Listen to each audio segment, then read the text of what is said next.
Good morning, traders. This is at Zeros. Can you guys hear me?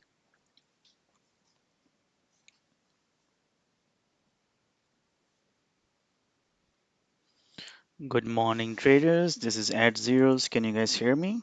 Let's do a quick sound test.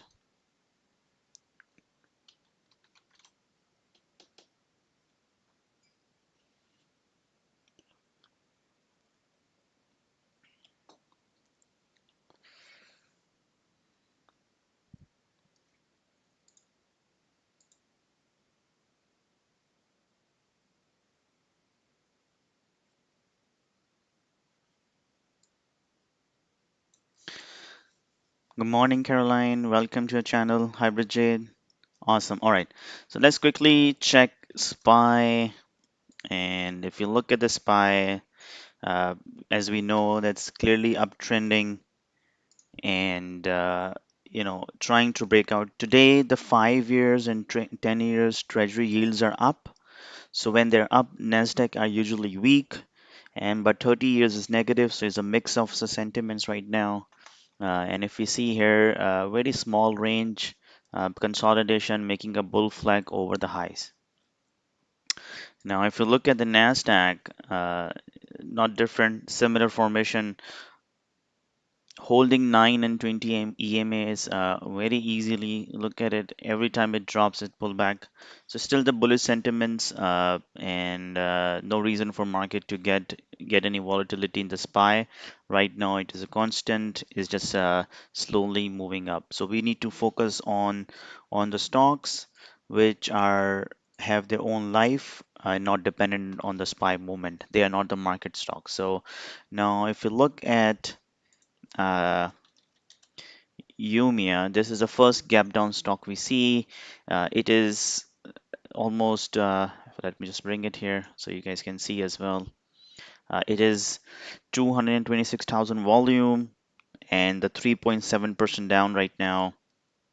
And the only thing which I don't like it about Umia is there is a clear support around the 20. If you look at it, how many time it bounced, uh, that is the only thing I don't like it. It's very close to the support.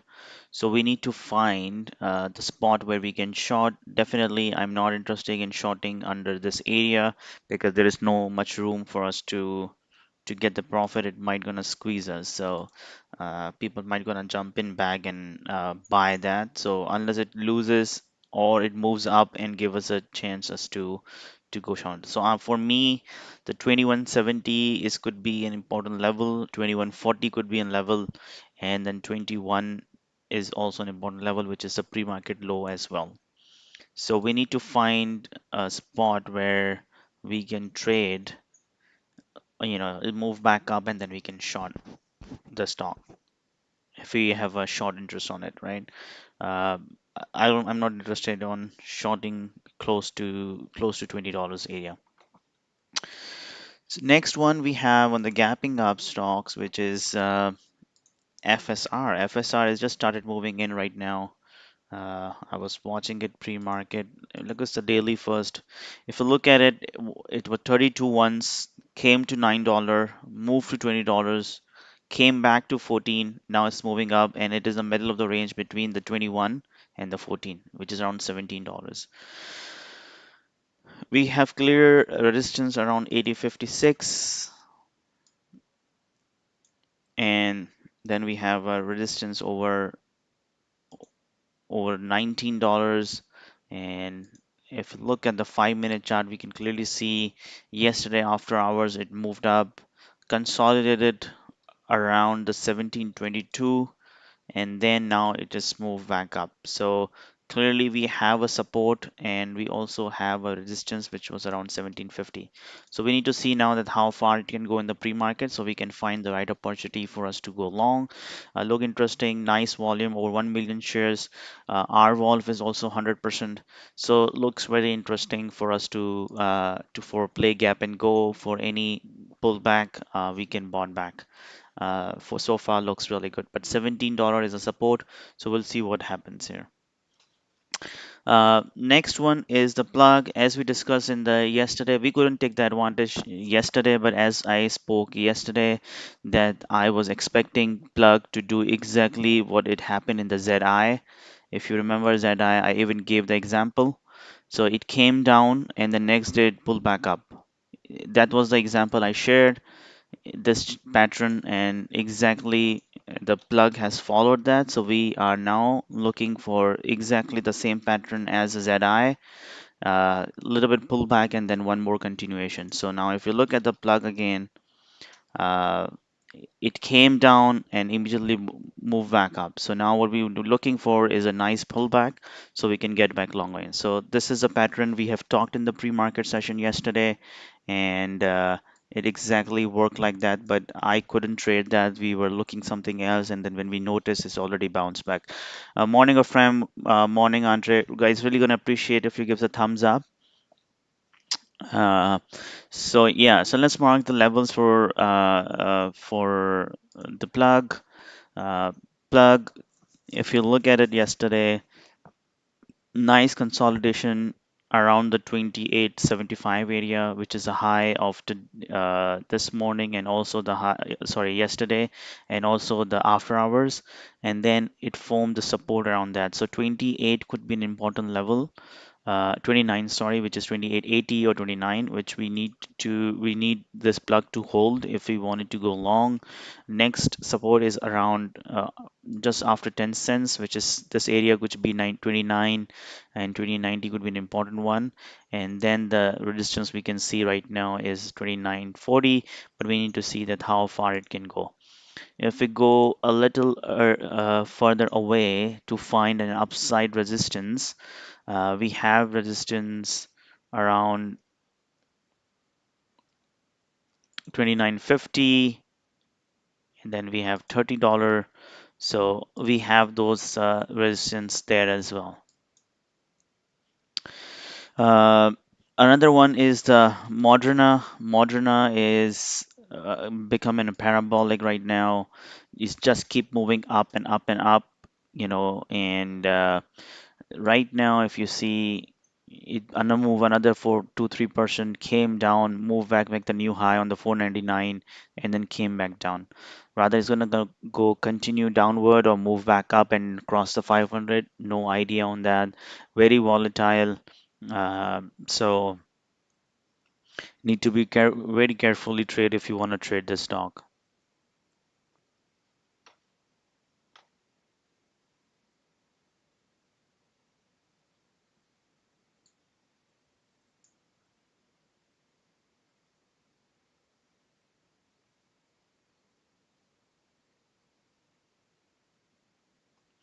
You can always try if you have a very small size, you can always try interactive broker, which has a low commission, Andre, if you want to try. But if you have a funding issues, then I think the Tradenet has a better option for you if you have a funding issues.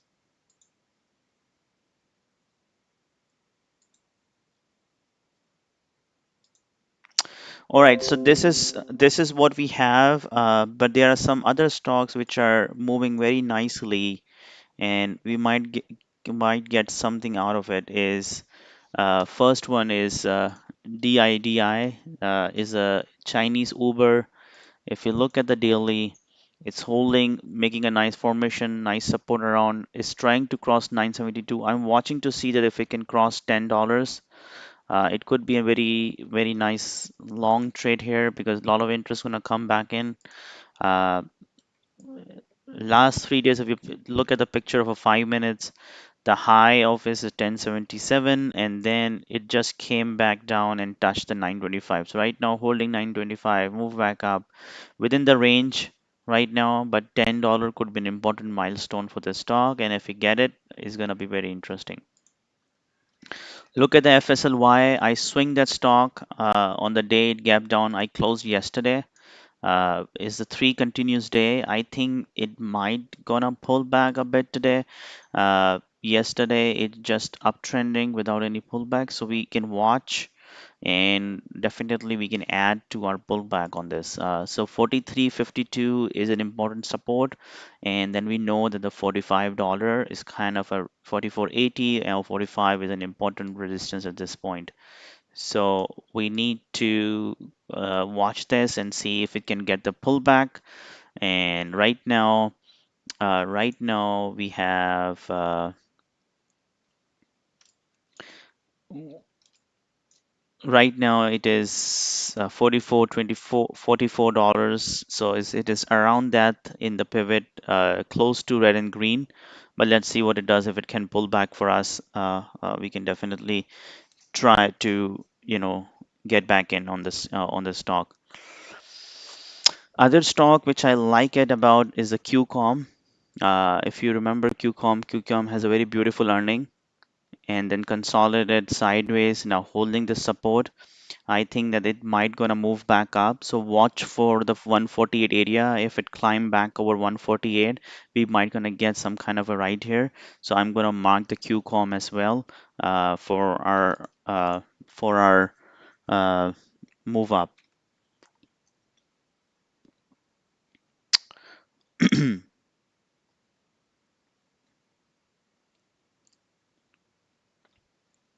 Other one I was looking is little older IPO. Nice momentum coming down. Yesterday was a very bullish day for the donut. If it can climb over $16, we might see a continuation move. So I'm looking to get some continuation in the donut as well.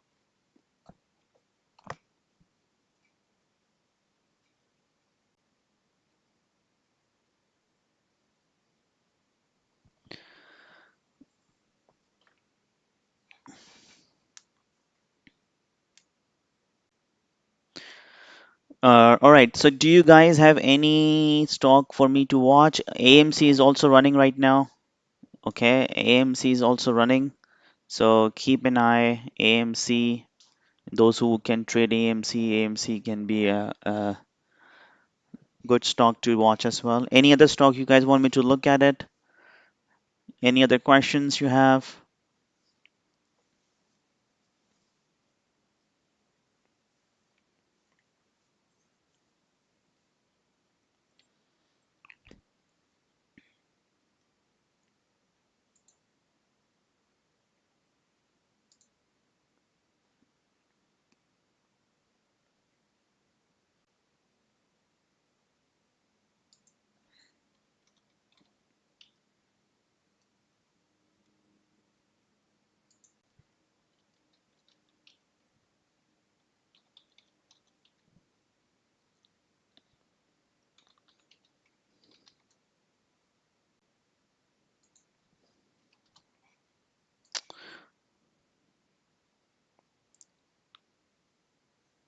Yes, so yeah, I was looking at the DDD, Caroline. DDD is moving up over 12%, but low volume, not a big volume. I'm fan of the big volume when the move supported by the volume.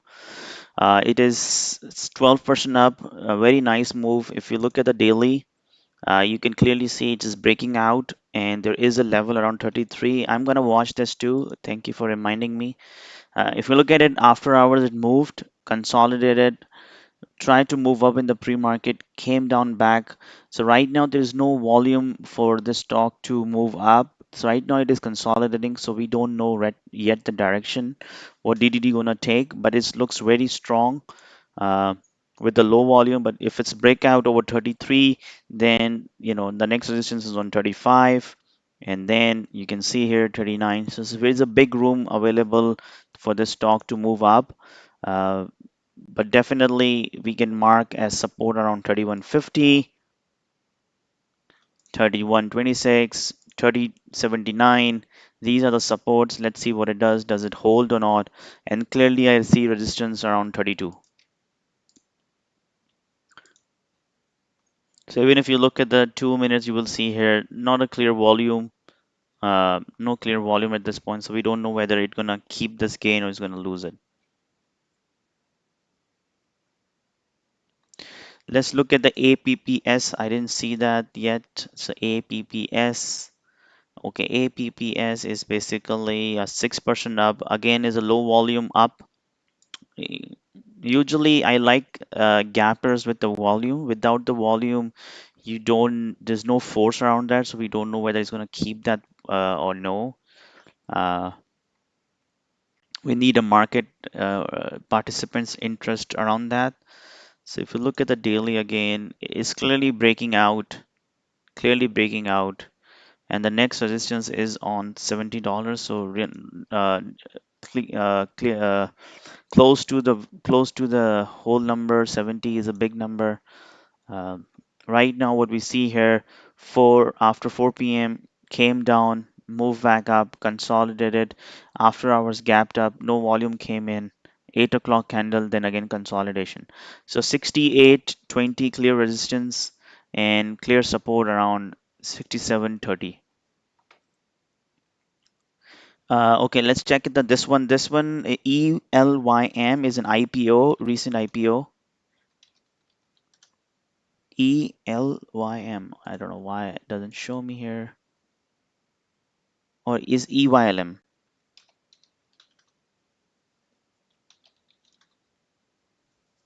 I don't know why it doesn't show me, but I just saw a few minutes ago this IPO. Let me quickly check. Is there any problem in ELMYM? Yeah, I think this is it. I don't know. Suddenly, I don't have a data around that. Uh, let's look at the FULC.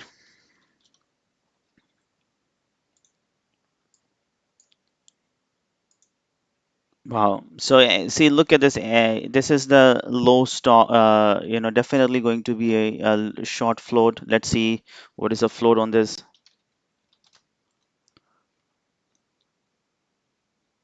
So this company has a float, uh, 31 million only, 30 millions only. So 30 million means that it is not even it is under nano company. We're not even the nano company. So what happened on these companies? A small volume can spark the momentum, but is there any catalyst, is there any news it gonna hold that? Look at this, is right now is all-time high, I guess. If you look, it is looked like an all-time, not all-time high. All-time high is 24, and next resistance on 25 is a volatile. uh, the way it is moving up, it may pull back. Look at the 5 minutes bull flag is this third full bull flag right now. Looks good if it give you an opportunity for continuation of momentum, but it is a volatile stock.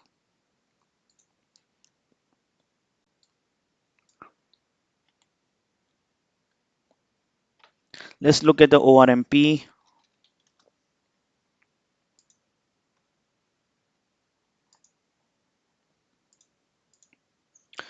So ORMP is really moving very nicely. It came on. Let's quickly check the float on ORMP as well.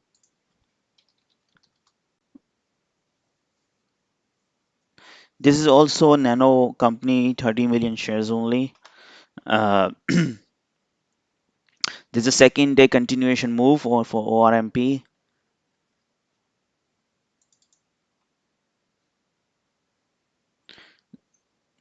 I don't know, is there any news around that, or it's just popped 5 a.m., then popped 27, then came back down, consolidating.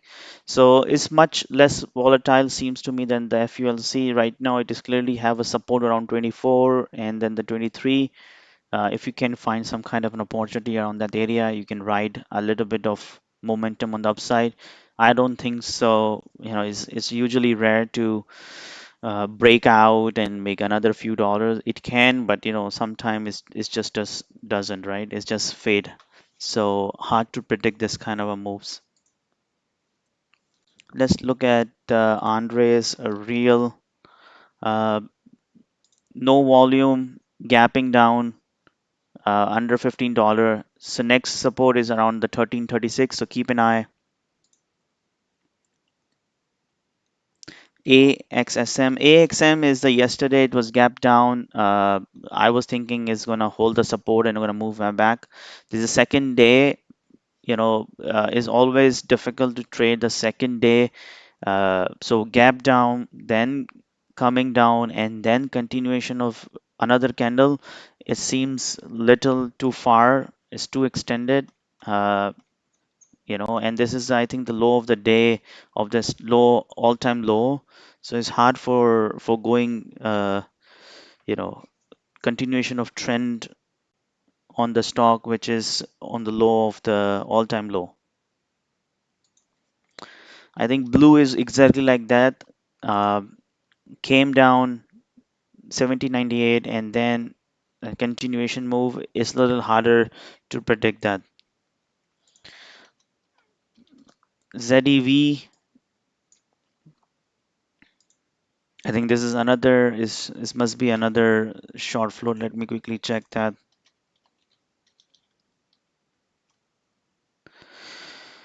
Man, this is not even it is only 7 million shares. So, it is extremely, I mean, I don't know what, there is no even word. There's just going to be under nano companies is only 4 million shares. It can easily move up number of points and it can come down extremely hard, right? Because they just move because they're moving. They don't have some time news to it. So um, the all-time high is $17. Right now it's crossing the $10. So we can keep an eye if it can pull back a little bit and come back to the $10 and the keep, and stay over $10, then we might able to find some trading opportunities here. Otherwise, it's going to be harder for us to trade. All right, all this is all we have. Good luck, guys. And if you wanted to join the live trading session with me on a mentoring, I do speak through in the live basis when I see the trade, I explain the entry, exit, and we trade together. If you want to join, there's a promotion going on only for 24.99 for 5 days. You can come and join. And otherwise, if I do some good trades, I'm gonna make a recap, and we'll see you tomorrow then.